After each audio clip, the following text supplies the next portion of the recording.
ஹல்லேலூயா. இன்று அதிகாலையில் நாம் பரிசுத்தரின் வார்த்தையை நாம் தியானிக்க இருக்கிறோம். இந்த நாளிலே கூட சங்கீதங்களின் புத்தகம் 119வது சங்கீதம் 161வது வசனம். பிரபுக்கள் காரணமில்லாமல் என்னை துன்பப்படுத்தினார்கள், ஆனாலும் என் இருதயம் உமது வசனத்திற்கே பயப்படுகிறது.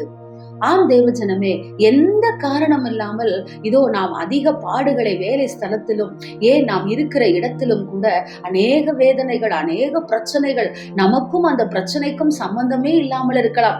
காரணமில்லாத இதோ குற்றத்திற்காக நாம் தண்டனை அனுபவிக்கிறவர்களாக, அநியாயமாய் பேச்சு வாங்குகிறவர்களாக இருக்கலாம். ஆனாலும் இப்படிப்பட்ட சூழ்நிலையெல்லாம் தேவன் எனக்கு அனுமதிக்கிறாரே என்று சொல்லி குறை கூறி அவரை விட்டு செல்லாதபடிக்கு நம் இருதயம் எப்படிப்பட்ட சூழ்நிலையா இருந்தாலும் தேவனை நம்பி இருக்க வேண்டுமா? ஆம் தேவ ஜனமே, பிரபுக்கள் காரணம் இல்லாமல் நம் மீது கல்லெறிந்தாலும் கூட, நம்மை குற்றப்படுத்தினாலும் கூட நாம் வசனத்திற்கு பயந்து நடக்கிறவர்களா இருக்க வேண்டும். நாம் அப்படிதான் அநேக வேதத்திலே நாம் அநேகரை நாம் பார்க்கிறோம். எப்படிப்பட்ட சூழ்நிலையா இருந்தாலும் கூட கர்த்தருடைய வார்த்தைக்கு நடுங்குகிற, கர்த்தருடைய வசனத்திற்கு நடுங்குகிற ஜனங்களையும் ஜாதிகளையும் தான் கர்த்தர் நமக்கு இந்த வேதத்திலே வெளிப்படுத்தி காட்டி இருக்கிறார். பாருங்கள், பவுல் அப்போஸ்தலனுடைய வாழ்க்கையிலே எவ்வளவு குறுக்கீடுகள், வசனத்தை சொல்லியும் காரணமில்லாத குற்றச்சாட்டுகள். ஸ்தேவானுடைய மரணம் எதற்காக நடந்தது? பேதுருவை ஏன் சிறைச்சாலையில் தூக்கி போட்டார்கள்?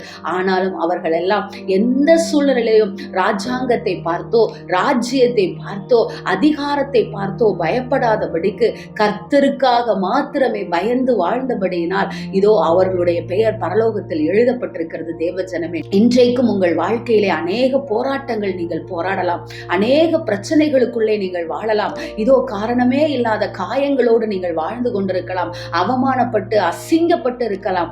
நிமிர்ந்து நடங்கள், கர்த்தர் உங்களோடு கூட இருக்கிறார். விசேஷித்த ஆவியானவர் உங்களில் கிரியை செய்கிறவராய் இருக்கிறார். தானியேலோடு கூட எப்படி விசேஷித்த ஆவி இருந்து இதோ வரக்கூடிய காரியங்களை கர்த்தர் பேசினாரோ உங்களோடும் பேசுவார். தேவஜனமே, அவமானத்தை சகித்து இதோ தேவனுக்கு வார்த்தைக்கு மாத்திரம் பயந்து நடங்கள்.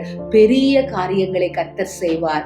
உங்களை குறித்து இல்லாததும் பொல்லாததும் சொல்லுகிறவர்களை கர்த்தர் சந்திப்பார். பழிவாங்குதல் அவருக்குரியது. எனவே திடமனதாய் இருங்கள். ஆமென். ஸ்தோத்திரம். எங்களை நேசிக்கிற எங்கள் நல்ல தகப்பனே, இந்த நாளிலே நாங்கள் கேட்ட வார்த்தையின் பிரகாரமாக காரணமில்லாத குற்றச்சாட்டுகள் எங்கள் மேல் எழும்பினாலும் கூட உங்க வார்த்தைக்கு மாத்திரம் நாங்கள் பயந்து நடக்கிறவர்களாய் இருக்க எங்களுக்கு கிருபை கொடுக்கும்படியாக நாங்கள் ஜெபிக்கிறோம். நல்ல பிதாவே, ஆமென். Praise the Lord. ஹல்லேலூயா.